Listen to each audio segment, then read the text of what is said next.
Mga kapuso, sa mismong araw ng Pasko, binisita ni Pangulong Rodrigo Duterte ang mga nasugatan sa pagsabog malapit sa isang simbahan sa Midsayap, Cotabato. Narito po ang report ni Von Aquino.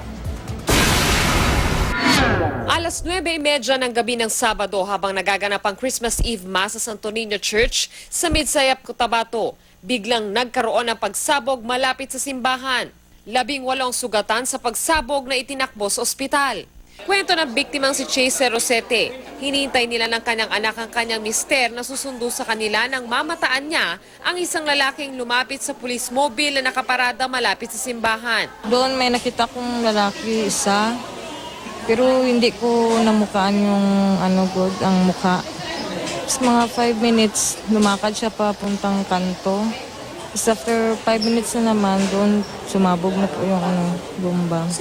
Matapos ang pagsabog, dito na raw niya naramdaman ang sakit sa kanyang binti na tinamaan na pala dahil sa pagsabog. Nagkahiwalay pa raw sila ng kanyang anak bago siya madala sa ospital ng mga pulis. Hindi ko na inisip yung sarili ko. Inisip ko yung mga kapakanan ng anak ko ba. Pasalamat nga ako, ganito lang nangyari. Paano kung yung mga kasama ko, naputol po yung paa. Ang biktima namang si Jessa Banlawi pabalik na raw sana ng simbahan matapos bumili sa labas kasama ang kanyang pamangkin.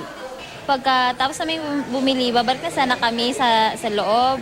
Pero mga kalagitnaan pa lang, pumutok na agad, meron na agad pumutok. Tapos, biglang naman yung kamay ko. Tapos nakita ko na lang na,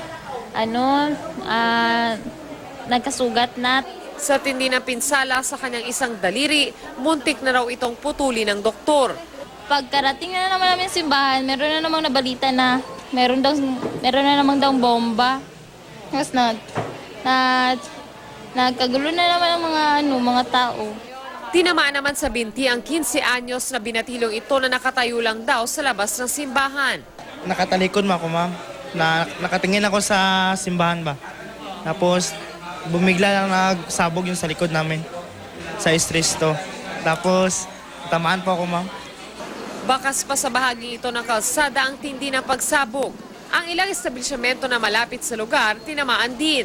Kahapon sa mismong araw ng Pasko, binisita sila sa ospital ni Pangulong Rodrigo Duterte. Nangako raw ang Pangulo sa kanila na sasagutin nito ang kanilang gasto sa ospital. Naka-overwhelm kasi binisita niya kami dito kahit busy siya. Maraming salamat, President. Sana po i-secure mo po lahat ng tao para po sa kinabukasan ng mga tao dito sa buong Midsayap. Von Aquino, GMA News.